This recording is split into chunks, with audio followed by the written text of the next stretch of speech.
This is the DJI Mini 5 Pro, and this could be the best drone for beginners and also professionals. Let's talk about it. At first, when you look at the drone, you are getting a small compact design. In fact, this is what it looks like in the palm of my hand, and this is also how it looks with the arms spread out. It is a relatively small drone, which means you can technically just pack this away and travel wherever you want to go without having to worry that it takes too much space. So that's a really nice little pro to have. And besides that, it only weighs 249.9 grams, including the battery. That is just under the FAA requirements. So you shouldn't have any issues when it comes to obviously traveling around with this drone or flying in certain areas. But of course, to keep in mind, depending on your region, depends on the laws you have for flying a drone. So please do keep that in mind. But now, looking closer to the drone, you can see all these little black markers. And those are these sensors. Now that's actually one of the main things that does set this drone apart compared to, for example, the Mini 4, which obviously is also a decent drone and is a little bit cheaper than this one. With all the sensors included, it does have more safety and technically is way more friendlier for beginners. Which, yes, it's hard to say that this is a beginner drone, but it is advertised as a beginner-friendly drone. But with all the sensors that are built in, it allows you to obviously fly without having issues, and also uses its built-in LiDAR to allow you to have easier flights. And with built-in LiDAR, it also gives you security when it comes to nighttime flying, because it can obviously know where there's objects during the nighttime. Because it will detect objects that might be in the way during nighttime, which is very useful, especially if you're wanting to get some nice shots during a nighttime shoot. Now yes, it does have all these amazing specs for the body itself, but what about the built-in camera? Now when it comes to the camera itself, it has a 1-inch CMOS sensor, which gives you 15 megapixels of effective pixels, which essentially means you can capture some good quality videos and also photos. In fact, you can capture HDR 4K videos at 60 FPS, or if you're wanting to, you can also get 4K 120 FPS if you're wanting to get some crisp slow-mo shots. And when it comes to the photo quality, you are getting a lot of information, which means, hey, if you want to get some good sunset shots, or if you are just wanting to get some aerial shots, it is going to be able to do that with no issues because of its amazing sensor that is built in. But besides the camera, the most impressive thing about this drone is its gimbal, which gives you about 225-degree rotation, which allows you to get some smooth aerial shots, whether you're tracking an object or wanting to get some B-roll shots. And also, with the help of the gimbal, you can also get true 9-degree recording for vertical shots. So if you do plan to get some shots for TikTok or just social media, you can do that, which is over 2K quality. So yes, you are gaining a lot of performance. Of course, you do have some built-in storage, but don't worry, you can also add an SD card. So if you do plan to shoot for a long time, so you can capture that directly to the SD card. But now when it comes to controlling the drone, it does depend on which model you do go for. Now the option we do have here is the fly mode option, which I do personally recommend if you're wanting to get long shots, because the battery can last up to 35 minutes per flight.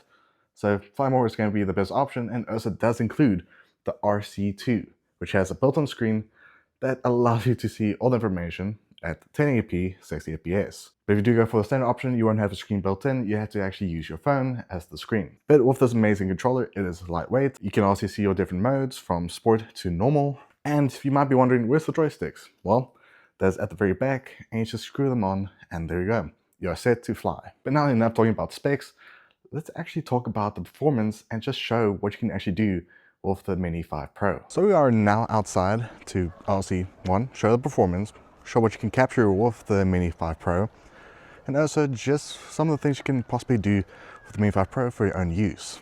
And we'll also kind of show how it sounds like with the motors, because it's a relatively quiet type of drone.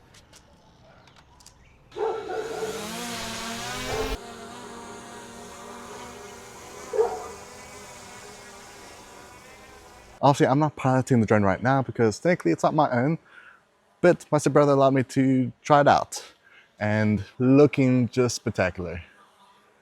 So let's try to get some B-roll shots.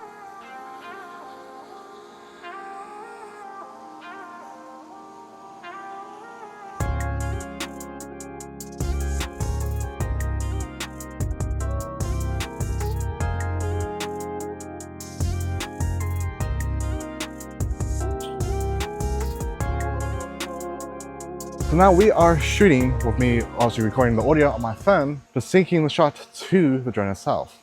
Now it is actually a little bit windy today, even though it's a clear sky. So this is us giving you a taste of the gimbal. Now, as we are currently filming, it's actually very stable with the gimbal itself.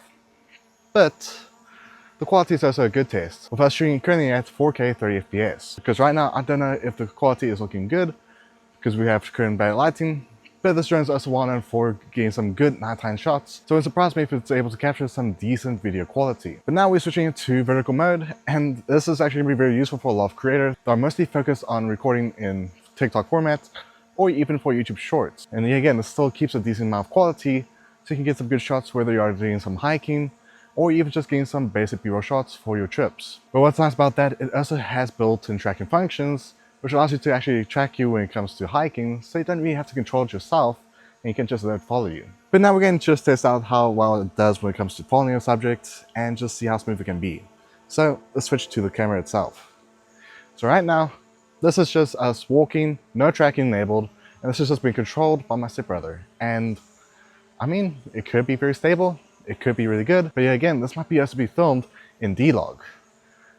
So you can also have some good range when it comes to video editing if you're wanting to get some color grading. And what's nice about this, it's also targeted towards just basically anyone that's starting out with a drone, and the fact that you are getting all these safety functions and all this amazing video quality makes it perfect for anyone that is just fresh.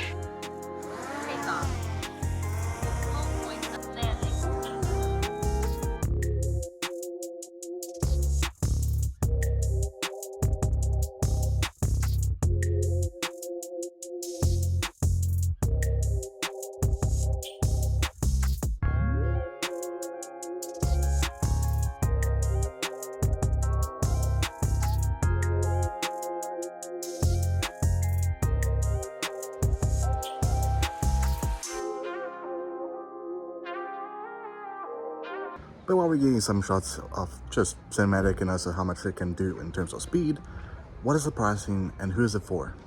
Now for the base spec, which is the drone and the controller, the basic controller, it'll cost you just over $600. Now if you want to get the Fly More kit, which I'm definitely going to say is going to be the best option to go for, it'll cost you just over $900. If you want to get the maximum, which is just a lot of stuff, it's going to cost you close to $1,000. But who is the drone really for? Now, if you are someone that's just a beginner and you're wanting to get a good drone that can get some good shots for you, whether you're going to use it for social media, then it's going to be a good option for you. But if you're also wanting to get some high quality shots, whether it's for business or work, this will also be a very good option for that. I mean, it's going to be best for anyone that is wanting to get some professional shots for construction sites, for adverts, and also just for property shots. It's going to be the best choice to use this drone for that type of use. But I mean, let me know in the comments below. Do you think you'll pick up this drone for yourself or not? Because not only is this drone really new, but it has a lot to it.